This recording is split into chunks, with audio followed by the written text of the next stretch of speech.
친구와 식사를 했습니다. 야 근데 삼성화재가 너네 회사보다 돈 더 많이 준대? 그래?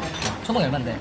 7천 정도 준다던데? 7천이나 준다고? 지점장? 그거 하면은 뭐 2년 차에 1억 정도까지 뭐 가는 거거든? 2년에 1억을 준다고? 그게 말이 되는 소리냐? 그러니까. 2년에 지점장 하는 것도 말이 안 되고 1억을 준다고? 궁금한 점이 너무 많았습니다. 그래서 현직자를 찾아갔습니다. 간단한 소개 부탁드릴게요. 안녕하십니까. 삼성화재 4년차 지점장으로 근무하고 있는 직원입니다. 입사 2년차 지점장도 1억 찍을 수 있다. 인센을 분기, 반기 모조리 1등으로 받으면 가능한가요? 이론적으로는 충분히 가능한 것으로 생각을 하고요. 다만 지점장으로 1년 동안 1등을 한다는 것은 정말 많은 역량을 가지고 있어야겠죠. 보통 평균은 어느 정도 받는 건가요? 2년차에 지점장이면? 인센티브 일정 부분 포함해서 앞자리가 한 8에서 9 정도 되지 않을까 싶어요. 신입 초봉이 7천만 원은 맞는 건가요? 그렇습니다. 왜냐면은 삼성그룹 같은 경우는 인센티브 제도가 단기별로 나오는 PI, 1년에 한 번 나오는 PS가 있거든요. 삼성화재 같은 경우는 2018년도 기준으로 19년 초에 받았던 PS의 수준이 30% 중후반대였다 보니까 연봉의 30% 중후반을 더 받는 거지 않습니까? 더하기 지점장으로서 근무하면서 받는 인센티브를 월마다 뭐 1, 200씩 한번 생각해 보시면 말씀드린 숫자가 나올 것 같습니다. 기본급의 30% 중후반 받는다는 말씀이시죠? 기준급이라는 표현이 아마 맞을 것입니다. 왜냐면 기본급과 더하기 이제 각 직무별로 받는 금액을 합친 게 기준급이라고 하는 거거든요. 이제 그 기준급이 사실 연봉으로 되는 기초값이고 그러다 보면 말씀드린 숫자가 나오지 않을까 싶네요. 그런데 제가 좀 의아한 게 아무것도 모르는 생신입에게 관리자, 그러니까 지점장을 시킨다는 게 말이 되나요? 뭐 케바케라는 글을 보긴 보았는데 생신입한테 회사가 지점을 하나 맡기는 경우도 간혹 있는데 그런 경우라고 한다면 갑작스러운 이제 인사이동으로 TO가 좀 생겼을 때 근데 그 직원이 왁구가 좀 되고 사이즈가 나온다 지점장으로서 그러면 회사가 한번 믿고 지점을 맡겨보는 경우도 덜어 있습니다. 왁구가 된다, 사이즈가 나온다, 이게 어떤 걸 얘기한 거죠? 좀 구체적으로? 예를 들면 태생적으로 영업을 잘하는 데 있어요. 보험업에 관심을 갖는 것뿐만 아니라 회사가 주력으로 판매하는 상품들을 적극적으로 푸시 마케팅을 할 수 있는 사람들을 지점장으로서 많이 쓰는데 그런 교육이 없어도 세일즈 포인트를 잘하는 친구들이 분명히 있거든요. 그런 친구들을 회사가 기대를 많이 하기 때문에 지점장을 맡길 수 있다고도 생각해 보시면 되겠습니다. 공채 때 영업관리 혼외사정으로 뽑더라고요. 현직자분께서는 어떠셨나요? 일단 저 같은 경우는 영업관리로 들어왔고 지점이 전국에 한 600여 개가 넘거든요.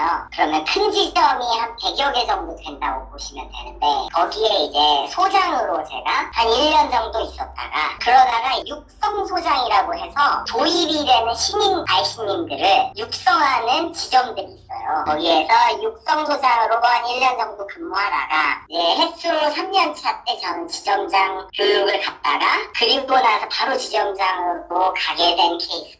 평지라는 말도 있어요. 평생 지점장. 현직자분께서는 지금 평지가 되고 싶으신 건가요? 직무도 많으니까 다른 직무 이동을 좀 원하시는 편인가요, 앞으로? 일단 인보험 중심의 지점 영업에서 재미를 느끼는 사람이라면 호텔에서 이 일 저 일 해보면서 부서장 밑에서 이제 평가 매년 받아가면서 부담을 갖는다기보다도 지점에서 내가 장으로서 근무하는 게 저 같은 경우는 이점이 많이 있는 것 같습니다. 평생 지점장을 싫어하는 사람들이 분명히 있을 거예요. 지점장이 받는 매출 압박이라는 게 워낙 크고 그걸 달성하지 못했을 때 오는 불안감과 불편함이 있을 텐데 내가 잘하고 우리 지점에 있는 알신들이 잘 따라와 준다면 사실 지점장만큼 꽃으로 여기는 직무는 우리 회사에 없거든요. 돈 얘기가 계속 나오는데 연봉 평균이 1억 660만 원이라는 기사가 있었어요. 과장이 1억 넘는다, 아니다 대리가 1억 된다, 뭐가 맞을까요? 이게 또 직무별로 다를 것 같은데 좀 설명 좀 해주실 수 있나요? 이게 그 회사의 평가 구조를 알지 못하면 이거 이해하기가 되게 어려운 게 직전년, 직전년에 받았던 고과가 좋으면 연봉의 상승률에 영향을 미치거든요. 상위 고과를 받은 사람들은 평범한 고과를 받은 사람에 비해서 그 다음 해에 자기에게 기준이 되는 연봉이 달라지는 거예요. 예를 들면 삼성화재 선임이 정말 영업을 잘하고 혹은 탭에서 역량이 뛰어난다고 하면 그 사람이 선임 말년차 정도 되면은 원전 징수 기준으로 1억이 넘는 사람도 있을 것이고, 뿐만 아니라 이제 책임이 곧 과장인데 책임이 됐을 때 다시 이제 연봉이 새로 세팅이 되거든요. 여기에서 또 잘하면은 고과가 연동이 될 것이고 그게 연봉이 상승되는데 뭐 기여를 하겠죠. 그런데 이제 삼성화재 평균 연봉이라고 하면 사실 전체 직원 중에서 평균값일 거고 그게 회사에서는 한 책임 수준 될 거니까 말씀하신 게 아마 맞는 걸로 저는 알고 있습니다.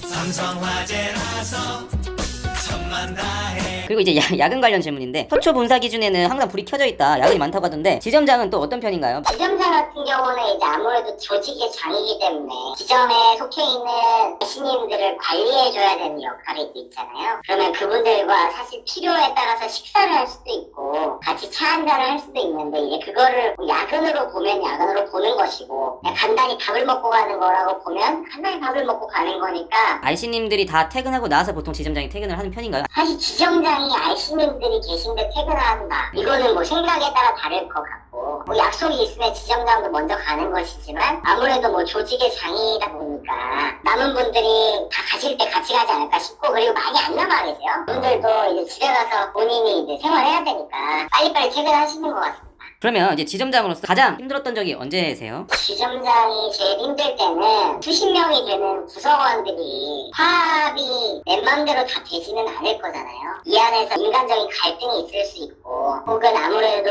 이제 저희가 영업을 하면 본인의 소득과 연결이 되다 보니까 나름대로 경쟁적으로 치열하게 하는 사람도 있을 것이고 어떤 분들은 우리가 이제 이끌고 가기가 힘든 분들도 있을 텐데 사람들을 관리한다는 게 이제 참 내 맘 같지 않아서 그런 부분에서 제일 힘든 것 같고, 그리고 이제 지점장 하시면서 가장 뿌듯했던 경험이 있을까요? 우리가 뭐 20년 차 되는 우리 RC님들도 계시겠지만 이제 막 이 일을 시작하시는 분들도 계시거든요. 여태까지 해보지 않은 일을 처음 하는 과정 속에서 제가 동행 나가고, 동행이라고 하면 같이 나가는 건데 같이 영업 현장에 가서 고객도 접촉하고 판매를 하다가 몇 번씩 거절을 받는 경우도 있습니다. 그렇게 거절을 받다가도 정말 이제 첫눈과 같이 세일링 포인트가 딱 맞아떨어져서 계약이 성사됐을 때 그때 그 뿌듯함은 사실 돈으로는 표현할 수가 없거든요. 심리적으로 도와줄 수 있는 역할을 수행하고 있다는 것 자체가 뿌듯하게 여길 때가 많이 있습니다. 이제 제가 이행시 한번 부탁드릴 건데 하실 수 있을까요? 네, 운을 띄워 뽑아주시겠습니다. 삼성화재니까 화재로 할게요. 화재! 제 제발 와주세요.